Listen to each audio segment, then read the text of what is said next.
Ada kisah yang luar biasa teman-teman tentang kuasa Nabi menyembuhkan penyakit. Ini kalau Nabi Isa AS menyembuhkan tuli dan bisu, dengarkan bagaimana Nabi SAW menyembuhkan penyakit para sahabat. Dalam riwayat Bukhari, semua saya ambil dalam riwayat Sahih ini, kisah tentang Abu Rafi'. Siapa Abu Rafi' ini teman-teman? Salah satu pimpinan Yahudi, salah satu raja Yahudi yang suka benci sekali dengan Islam, suka memerangi Islam. Tapi dia sembunyi-sembunyi, seperti orang munafik. Kalau ada satu suku Arab mau nyerang Madinah, dibiayai sama dia. Kalau ada perempuan penari hina Nabi SAW, hina Islam, dibiayai sama dia. Kalau ada penyair yang menghina Islam juga dibiayai sama dia. Pokoknya dia bermain di belakang lah. Nabi SAW berkata setelah habis sholat subuh, lalu berkata, siapa yang menyelesaikan urusannya Abu Rafi'? Ini bahasa santun ya. Maksudnya siapa yang bisa bunuh dia itu? Ini orang buat masalah nih.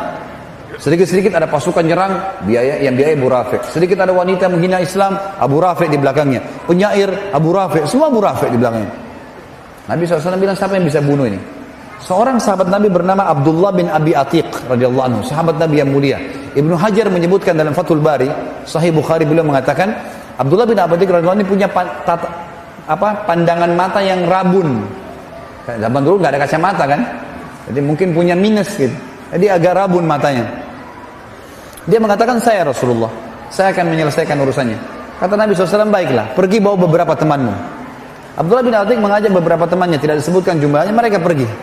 Tiba di benteng Abu Rafi' malam hari. Kebetulan Abdullah melihat bentengnya ini dijaga oleh beberapa orang dan cuma satu pintu. Dan ini penjaga benteng menghafal mukanya orang yang dalam benteng. Jadi nggak bisa orang asing masuk. Malam sudah ditutup. Maka teman-teman Abdullah mengatakan, kami mau istirahat dulu, hai Abdullah. Izinkan? Izinkan, silakan istirahat di seberang benteng itu. Abdullah bilang, saya mau lihat dulu, siapa tahu ada jalan untuk masuk. Subhanallah, waktu teman-teman Abdullah pada ketiduran, tiba-tiba saja pintu gerbang benteng dibuka, keluar dari benteng perempuan, anak-anak bawa obor, ribut, suara gemuruh.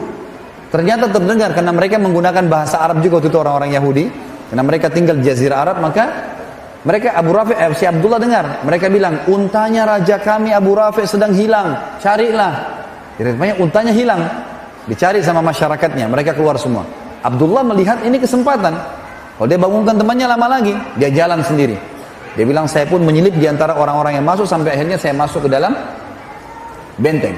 Begitu masuk dalam benteng, dia bilang, saya sembunyi di kandang keledai. Ada kandang keledai, dan keledai ini hewan teman-teman sekalian. Kalau dia mau ngomong, dia bersuara. Kalau tidak, dia tidak bersuara. Walaupun ada bom di sebelahnya. Jadi keledai agak berbeda gitu. Dia sembunyi di sebelah keledai. Keledai ini tidak mau teriak, tidak mau suara kalau dia merasa tidak perlu gitu. Kalau dia bersuara juga buruk. Kata Allah, inna angkaral aswati la sautul hamir, gitu kan. Suara yang paling buruk suaranya keledai. Kata Abdullah, saya sembunyi di kandang keledai. Sampai orang semua sudah masuk, penjaga benteng sudah merasa aman, dia mencantolkan pintu gerbang, lalu mereka pun pergi tidur. Setelah aman, saya pun membuka pintu gerbang, kemudian saya cantolkan dengan batu supaya saya bisa lari. Lalu saya mulai mencari di mana rumahnya Abu Rafi'. Saya melihat ada 2 lantai, ada ruangan 2 lantai. Lantai yang di atas ini ada kayak ada penerang, ada lampu. Zaman dulu orang pakai sumbu, gitu kan. Lalu kemudian terdengar di sana suara orang-orang mengatakan Abu Rafi', Abu Rafi'. Maka saya tahu itu adalah rumahnya Abu Rafi'. Di sebelah rumah Abu Rafi' ada rumah-rumah juga pakai pintu dan ada cantolan-cantolannya. Kayak sekarang kita zaman dulu tuh ditaruh terus digembok dari luar gitu kan. Dia bilang begitu sudah dipadamkan lampu sumbunya, semua orang sudah masuk ke rumah-rumah di sebelah. Saya pun naik ke lantai 2 lalu saya menutup semua pintu-pintu itu. Lalu kemudian saya buka pintunya rumahnya Abu Rafi', lalu saya mengatakan, Abu Rafi'. Abu Rafi' ini hafal suara teman-temannya dan sudah gelap. Kata Abu Rafi', siapa itu? Abdullah bilang, begitu saya dengar suara mengatakan dari satu arah, siapa itu? Saya ke sana, saya tebaskan pedang saya, kemudian saya lari keluar. Karena matanya agak gelap dan gelap juga ruangan. Saya ingin melihat cahaya langit yang masih ada di malam hari gitu kan. Ternyata tuh saya tiba di pintu rumah Abu Rafi' belum mati. Dia berteriak kesakitan gitu kan.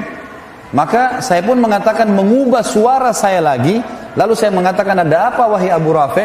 Abu Rafi' bilang, ada orang yang berusaha bunuh saya. Kata Abdullah, begitu saya dengar suara di arah suaranya dia, saya mengejar lalu saya tebas lagi dengan pedang. Kembali lagi ke pintu, ternyata Abu Rafi' belum mati. Kata Abdullah, saya mengubah suara saya ketiga kalinya. Ada apa wahai Abu Rafi'? Dengan suara yang berbeda, gitu kan? Baru Abu Rafi dengan dalam kesadikan, ada orang mau bunuh saya. Kata Abdullah, saya pun mendatanginya, lalu saya pastikan pedang saya tancapkan ke dadanya sampai tulang belakangnya bunyi. Ya. Mati, kemudian dia bilang saya tinggalkan. Kemudian saya turun, karena buru-buru, ini sudah ribut di sekitar rumahnya Abu Rafi ini. Dia bilang saya buru-buru turun dari anak tangga, karena buru-buru, akhirnya saya tidak menghitung lagi anak tangga, saya jatuh, tulang kering saya patah. Tulang kering kaki kanannya patah, radhiyallahu anhu. Beliau mengatakan saya cabut imamah saya lalu saya ikat kaki saya, kemudian saya berjalan dengan satu kaki keluar sampai menyeberang ke tempat teman-teman saya. Teman-teman saya pun sudah bangun lalu mereka mengatakan ada apa wahai Abdullah? Abdullah mengatakan alhamdulillah Allah sudah menyelesaikan urusan musuhnya. Sudah begini ceritanya. Sudah mati gitu. Lalu kata teman-temannya kalau gitu kita pulang ke Madinah. Beritakan kepada Nabi SAW. Kata Abdullah sebentar. Saya tidak mau pulang sampai saya pastikan Abu Rafi' mati. Kalau kalian mau pulang aja dulu. Teman-temannya lalu pulang ke Madinah. Abdullah nunggu sampai pagi hari, terbit matahari, habis subuh lah. Biasanya tradisi orang Yahudi kalau ada pimpinan mereka mati, mereka naik ke menara-menara benteng lalu mereka menyampaikan kalau si fulan mati. Pagi-pagi terdengar suara dengan diteriak-teriakin Abu Rafi' mati terbunuh semalam. Barulah Abdullah mengatakan saya tenang, dia pulang ke Madinah. Tiba di Madinah diberitakan kepada Nabi SAW. Lalu Nabi mengatakan alhamdulillah dan semoga Allah membalas kalian dengan kebaikan. Tapi Abdullah bilang, ya Rasulullah, tapi kaki saya patah. Nih, tulang keringnya patah, nggak bisa jalan.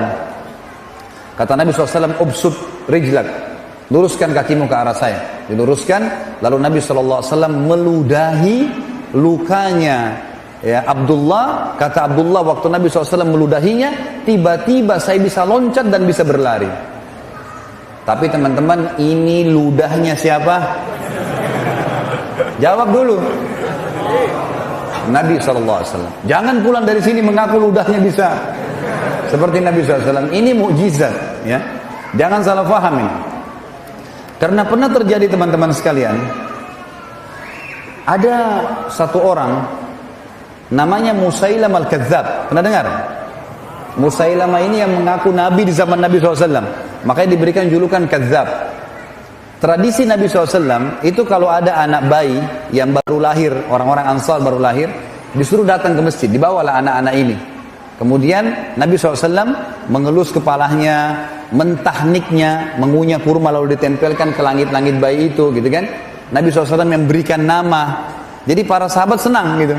Sampai mereka mengatakan kami bangga pada saat yang pertama masuk ke perut bayi kami air liur Nabi SAW. Gitu kan? Karena Nabi suka mentahnik. Nah, satu kali Nabi SAW pernah mengelus kepala anak bayi, rambutnya jadi subur. Rambutnya jadi subur bayi itu. Musailam al-Kadzab ada di sekitar Yaman. Pengikutnya banyak. Lalu mereka bilang, hai Musailamah, itu Nabi yang di Hijaz, yang di Madinah, elus kepala anak bayi, subur. Ini ada anak kami, rambutnya sudah subur. Coba elus, siapa tahu bisa lebih subur. Tiba-tiba waktu Musailam al-Kadzab mengelus rambutnya bayi itu, gugur rambutnya. Dan bayi itu gundul sampai dia tua, keturunannya semuanya gundul. Maaf teman-teman yang gundul, jangan tersinggung. Tapi ini betul, ini kisah nyata terjadi. Satu kali juga Nabi SAW pernah didatangi oleh orang Ansar. Lalu kemudian dia berkata, ya Rasulullah, kami sudah gali sumur, sudah setengah mati dalam digali, airnya tetap asin. Coba lihat ya Rasulullah. Nabi SAW datang. Lalu Nabi SAW berdoa kepada Allah, lalu meludah ke sumur itu. Meludah. Setelah itu airnya asin berubah jadi tawar. Rupanya pengikut Musailamah di Yaman dengar juga tuh. Hai Musailamah, itu Nabi yang di Hijaz tuh ngeludah ke sumur, asin jadi tawar. Ini ada sumur kami sudah tawar, coba kau ludah. Musailamah datang, lalu dia mantra-mantrain, dia ucap-ucapin macam-macam mantranya dia, kemudian dia meludah, berubah. Dalam hadis Bukhari dia katakan, air sumur itu yang tadinya tawar menjadi lebih busuk daripada bau bangkai. Jadi jangan coba-coba. Nah, ini mukjizat Nabi SAW. Riwayat Bukhari yang lain tentang pengobatan Nabi SAW adalah masalah matanya Abu Qatadah radhiyallahu anhu. Abu Qatadah sahabat Nabi yang sangat tampan, gagah.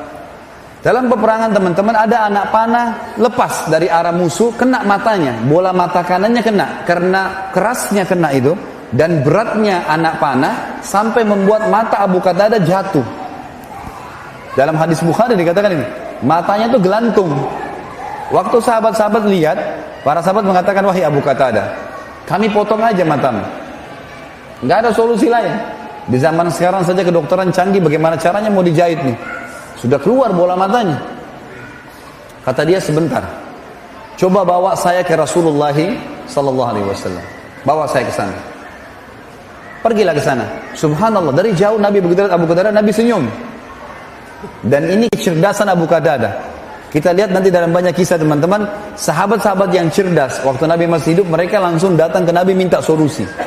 Maka mau solusi Nabi mukjizat, gitu kan? Datanglah ke sana, Nabi SAW senyum. Sahabat heran, Abu Qatadah matanya berdarah-darah, Nabi senyum. Langsung Nabi mengatakan, wahai Abu Qatadah, kalau kau mau, Nabi sudah tahu maksudnya apa. Kalau kau mau saya doakan kepada Allah matamu sembuh, bisa. Matamu sembuh, tapi tidak ada jaminan surga. Kalau kau bersabar, matamu nggak ada, dipotong aja, maka pasti kau masuk surga. Karena matamu ini jatuh di jalan Allah nih. Abu Qatadah bingung. Pilih salah satunya, sembuh mata tapi tidak ada jaminan surga, atau tanpa mata dapat jaminan surga. Abu Qatadah setelah perang mau nikah. Nikah matanya satu nggak ada, jadi jelek. Apa kata Abu Qatadah dalam hadis Bukhari? Ya Rasulullah, doalah kepada Allah agar mata saya disembuhkan dan saya minta surga. Dua-duanya. Maka dalam hadis ini dikatakan Nabi SAW pun tersenyum, lalu ditarik anak panah itu, lalu Nabi SAW masukkan dengan tangan beliau yang mulia dan didoakan. Begitu dicabut, ada dua riwayat Bukhari. Yang pertama, sahabat-sahabat di situ mengatakan, waktu Nabi SAW mencabutnya, kami tidak bisa membedakan mana mata Abu Qatadah yang rusak tadi. Bukan cuma sekedar masuk dan utuh, darahnya semua hilang. Seperti bersih dua-duanya. Abu Qatadah juga mengatakan dalam riwayat yang kedua, pada saat Nabi SAW menarik telapak tangannya, maka saya tidak bisa membedakan mana mata saya yang rusak dan yang bagus. Dua-duanya terang. Ini kuasa Nabi SAW dalam menyembuhkan penyakit. Kira-kira lebih hebat ini atau lebih hebat orang tuli disembuhkan? Nabi Isa AS hebat, tapi jangan lupa Nabi SAW juga punya mukjizat. Ini banyak tidak diketahui oleh kaum muslimin. Kemudian teman-teman sekalian, kita pindah kepada kuasa Nabi SAW terhadap air. Tinggal beberapa poin ya. Ini teman-teman sekalian pernah terjadi dalam hadis Bukhari di Hudaybiyah. Hudaybiyah, sebuah wilayah sekitar 80 km dari Mekah. Kalau teman-teman sekarang lagi umrah atau haji, bisa minta kepada travelnya, tolong mampirin kami di wilayah Hudaybiyah. Hudaybiyah itu kebanyakan padang pasir teman-teman, dan di situ banyak peternakan unta.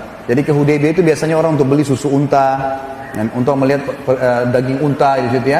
Kadang-kadang orang membeli dagingnya kalau mereka habis sembelih dan seterusnya. Ringkas cerita seperti itulah. Hudaybiyah ini tepat di perbatasan wilayah haram. Jadi kalau masuk Hudaybiyah berarti keluar dari wilayah haram. Nabi SAW pernah mau umroh pada saat itu 1.400 orang ditahan oleh Quraisy, nggak bisa, gitu kan? Maka terjadilah kesepakatan Hudaybiyah. Ringkas cerita, waktu itu mereka kehabisan air, 1.400 orang kehabisan air. Kata Jabir radhiyallahu anhu, kami membawakan seember air untuk Nabi SAW untuk wudu. Nabi sudah mau pulang ke Madinah, kehabisan air, sudah nggak ada air, tapi Nabi nggak tahu. Dibawalah air untuk wudu, lalu semua sahabat 1.399 berkumpul. Nabi SAW tanya, kenapa kalian kumpul di sini?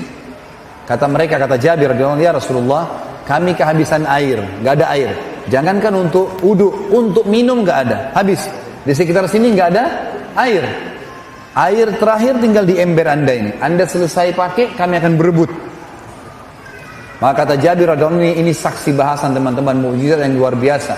Maka kata dia, kami menyaksikan baginda Nabi SAW meletakkan telapak tangannya ke dalam ember dan tangannya mengeluarkan air ya non-stop sampai kami semuanya minum, sampai dahaga kami hilang, semua kendi-kendi air kami dipenuhi dan air masih mengalir dari jari telunjuk Nabi SAW. Ini yang saya bilang tadi teman-teman, kalau Nabi Nuh AS berdoa kepada Allah turun hujan dari langit dan keluar air dari bumi, Nabi SAW keluarkan dari telapak tangannya air.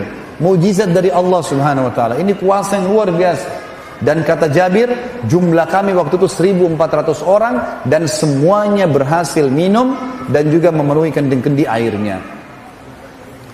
Teman-teman sekalian, kisah mukjizat yang saya bahasakan mungkin terakhir ya, yang kita sebutkan insya Allah pada malam ini adalah kuasa Nabi SAW terhadap makanan. Ini juga diriwayatkan oleh Imam Bukhari. Kisah Jabir radhiyallahu anhu di perang Ahzab atau perang Khandaq, Parit, ya.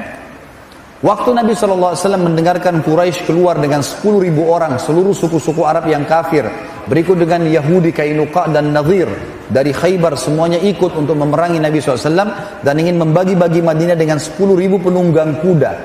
Ini penunggang kuda ini sama dengan tank sekarang ya. Memang betul-betul habis Madinah pada saat mereka masuk kalau secara hitung-hitungan militer pada saat itu. Nabi SAW musyawarah dengan para sahabat. Salman Al-Farisi radhiyallahu anhu, sahabat Nabi yang mulia ini dulu perdana menterinya Persia. Dan dia juga kepala keamanan militer, gitu kan. Maka dia mengatakannya, Rasulullah, kami di Persia, kalau kami sedang terdesak, maka kami buat parit di sekitar pintu masuk kami, maka musuh nggak bisa masuk. Kalau ada yang masuk, kami serang. Maka Nabi SAW suruh sahabat semuanya buat parit. Ini kalau teman-teman lihat di YouTube sudah ada ceramah sirah tentang perang Khaybar. Panjang lebar saya jelaskan. Ringkas cerita, digalilah parit dalam beberapa riwayat ada yang mengatakan yang 7 meter dalamnya, lebarnya 15 meter, yang sulit sekali untuk diloncati oleh kuda. Setiap kali 10 kali 10 meter, Nabi SAW taruh 10 orang sahabat. Dan tidak boleh pulang ke rumah kecuali betul-betul mereka sudah minta izin dengan Nabi SAW. Satu waktu teman-teman, mereka lagi menggali dan dalam kondisi lapar, musuh sudah dekat dengan Madinah, harus menyelesaikan pekerjaan. Ada 2 orang sahabat datang kepada Nabi SAW lalu berkata, ya Rasulullah, kami kelaparan, gak ada makanan. Lalu mereka ngangkat bajunya. Ternyata di perutnya sahabat ini ada 2 buah batu yang diikat. Jadi untuk menghilangkan lapar, batu diikat, lalu diikat dengan keras di perut sehingga ususnya jadi kecil, gitu kan? Sehingga laparnya berkurang. Nabi SAW waktu lihat 2 sahabat ini tidak jawab bapak-bapak. Beliau cuma angkat bajunya dan ternyata di perut Nabi ada 3 batu. Ini jawabannya, saya lebih lapar dari kalian, gitu kan? Maka sahabat yang 2 terdiam. Jabir radhiyallahu anhu lihat pada saat itu. Dia mengatakan, demi Allah, Rasulullah SAW telah tertimpa sesuatu yang sudah luar biasa ini. Sampai lapar ikat batu di perutnya, gak ada yang tahu. Untung ada sahabat yang bertanya gitu. Lalu kata Jabir, ya Rasulullah, izinkan saya pulang ke rumah saya.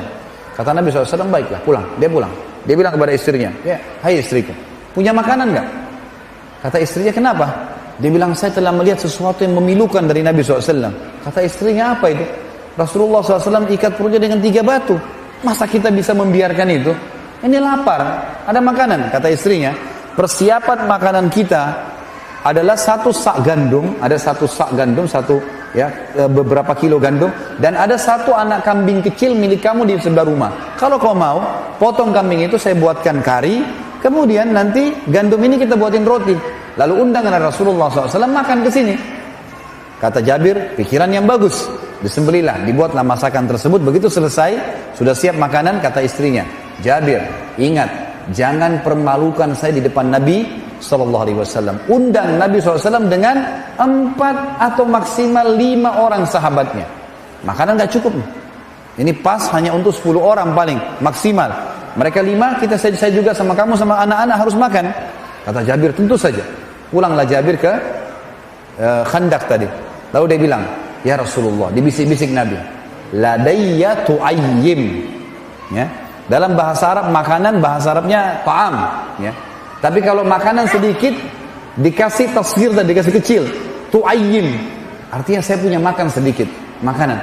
Kata Nabi SAW, datanglah anda ya Rasulullah ke rumah saya dengan 4 maksimal 5 orang teman-teman anda.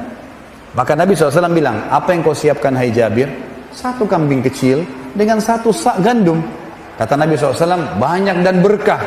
Tiba-tiba teman-teman, Nabi SAW naik di atas batu tinggi, teriak dengan suara keras, wahai muhajirin dan ansar, kalian semua diundang oleh Jabir. Riwayatnya begitu. Lalu Jabir mengatakan, ya Rasulullah, muhajirin dan ansar. Kata Nabi SAW, iya, pulanglah dan jangan sentuh makanan itu. Coba teman-teman kalau antum di posisi Jabir nih. 1.500, 400 orang waktu itu di Khandaq. Semuanya lapar. Dan pada saat itu disebutkan dalam riwayat Bukhari, 3 hari belum makan. Tidak ada makanan. Maka Jabir pontang-panting lari ke rumahnya. Teriak depan rumah, wahai istriku, kita sudah dipermalukan. Gitu. Begitu riwayatnya. Lalu kata istrinya, kenapa? Rasulullah SAW undang muhajirin dan ansar. Kata istrinya, kan saya sudah bilang jangan permalukan. Bukan perilaku saya, Nabi yang bilang. Maka istrinya cerdas nih. Ini subhanallah, iman kalau dalam hati ada, lain jawabannya. Maka dia mengatakan, sebentar, ada pesannya nggak Rasulullah SAW? Kata Jabir, ada. Jangan sentuh makanan, jangan sentuh sampai beliau datang. Tunggu, gitu ya. Baik, datanglah Nabi SAW dengan 1.400 orang. 1.400 orang datang. Rame, rumahnya Jabir 4 kali 3. Rumahnya kecil, disebutkan itu 4 kali 3, 4 kali 4. Rumah orang dulu kalau 5 kali 5 itu sudah luar biasa gitu. Maka Nabi SAW masuk, tanya, mana Jabir makananmu? Ini. Lalu Nabi SAW lihat istri Jabir, ditanya, apa yang kau siapin? Gandum ya Rasulullah. Panggil Khabbaza. Khabbaza ini istilah dalam bahasa Arab teman-teman, bagi perempuan pembuat roti, dipanggil kalau mau buat 1.000 roti, 2.000 roti gitu. Panggil Khabbaza. Sebanyak yang kau mampu panggil dari wanita Ansar. Kata istrinya Jabir, ya Rasulullah, 1 sak gandum, saya bisa buat. Kata Nabi, panggil Khabbaza. Panggil Khabbaza. Datang puluhan wanita pembuat roti, gitu kan. Lalu kata Nabi SAW, hai Jabir, saya akan sendokkan karinya di wadah, istrimu akan mengambil suilan gandum, taruh di piring, panggil mereka 10 orang. 10 orang masuk, sudah makan baru masuk 10 orang lagi. Jangan lebih. Kata Jabir, kami pun melakukan. Taruh wadah, panggil 10 orang. Kemudian Nabi SAW, istrinya Jabir sobek rotinya, taruh. Nabi SAW sendokin kari. Gitu kan. Makanlah 10 orang ini. Dan dalam sebagian ulama hadis mengatakan orang-orang yang makan ini tidak dibatasi oleh Nabi SAW.